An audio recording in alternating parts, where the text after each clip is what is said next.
To interject there, why should you feel gratitude for something that you had no choice in it happening? Because you lucked out. You're not living on the streets. You lucked out. I've got the balance sheet in my mind of the degree of pleasure that people have from feeling like they authored their own successes compared with the degree of pleasure that they have from feeling like they just rolled a double six. Yeah, this is asinine. This is like utopian beyond words. But like somewhere in there, we recognize that like there's a certain amount of irrational attribution of acclaiming someone when they turn out to be 7'4" tall and they're amazing in the NBA.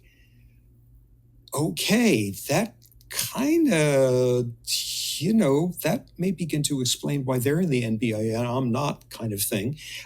Oh yeah, that one, we've gotten to the point in society that one has something to do with versions of like your growth hormone receptors. And that was not a moral like triumph to grow tall enough to play in the NBA.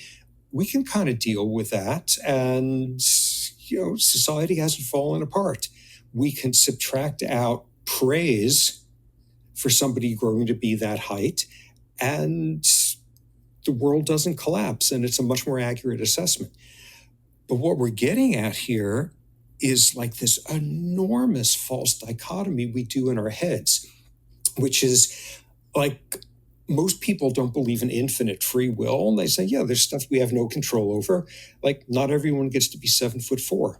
Not everybody gets to have perfect pitch. Not everybody gets to have the right glutamate receptor makeup so that they've got an amazing memory. And, there's luck. There's the biological attributes that we get gifted with or cursed with. And there's that stuff, yeah, we had no control over.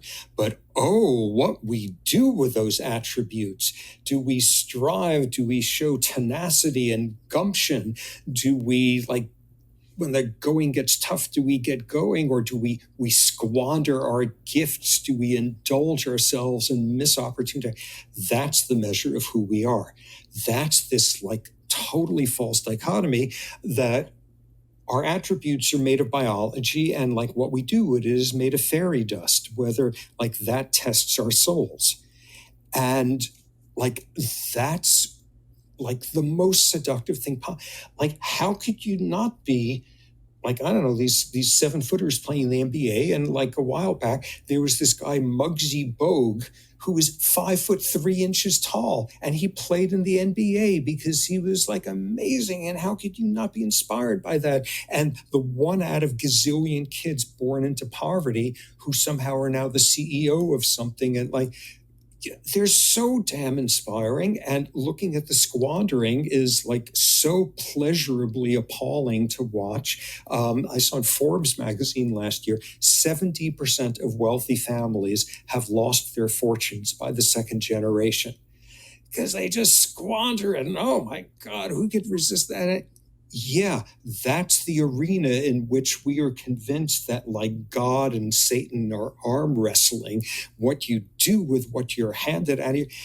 And if you show self-discipline or not, if you have admirable impulse control at a highly stressful moment, or if you fail dismally, any of those things, it's made of the exact same stuff as your memory span.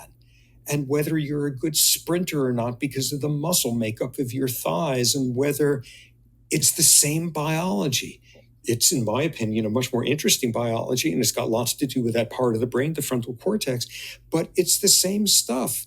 And not only if you are horribly abused and grow up under nightmarish adversity, not only is your brain going to develop in a way that you probably are not going to have a great digit span.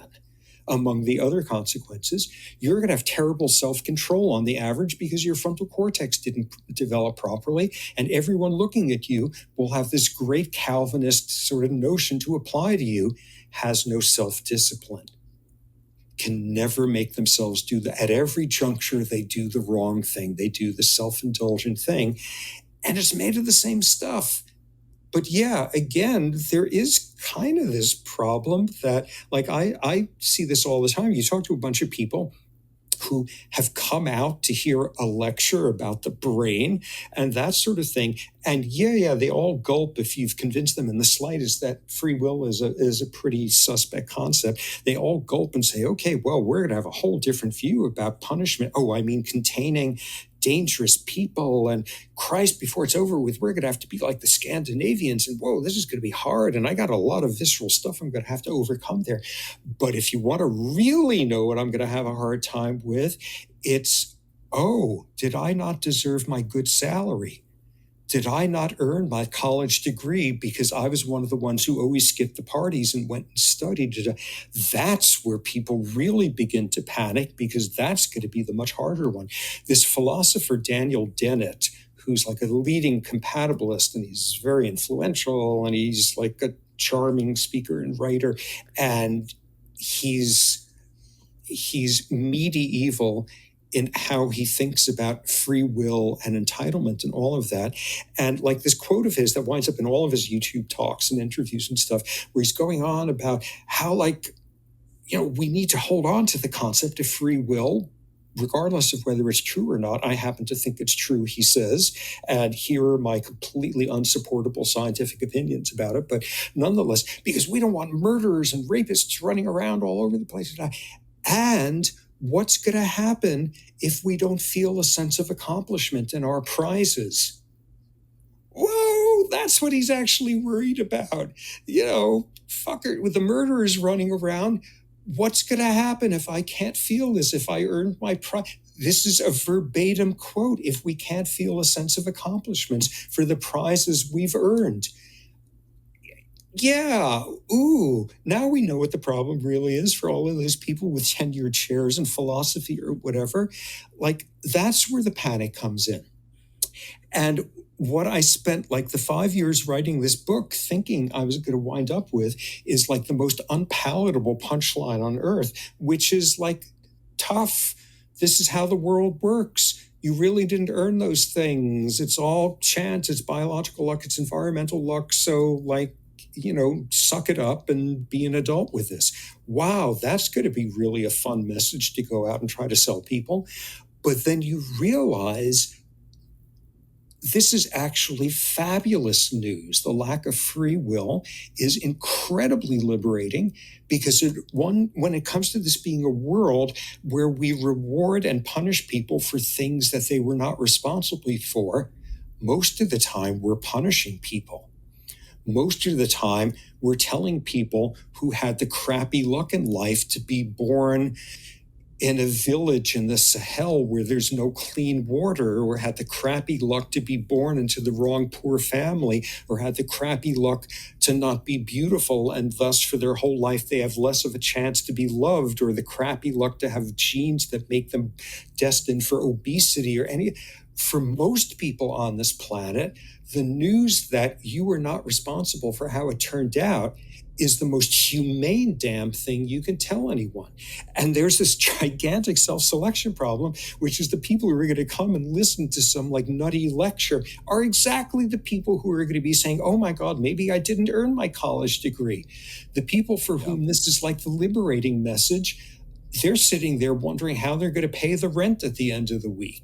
But they have no idea who Robert Sapolsky or determinism is. And like frontal cortex, because they're working 3 jobs. And that, for most people on this planet, the news that all we are end products of all the things we had no control over beforehand is the most humane possible news you can get. And a world that adjusts to thinking that way, you know, it's a very good thing that we decided not to take old women with no teeth who live off by themselves on the edge of the hamlet and decide it's their fault that there was an earthquake and burn them at the stake. It's a more humane planet that we learned something about witches and the biological reality. Every one of these things is going to make for a more humane planet. And as soon as we figured those things out, the world got better for the majority of people. So this is actually a good thing. Like, bummer if you were left with this existential void. And on top of that, like, your business school degree is a little bit less source of a sense of entitlement in you. But for most people on this planet, like, a justice system that is the backbone of everything that we do, which says that reward and punishment is just because it's being meted out to people who we incorrectly believe earned it. All I could do is make the world better.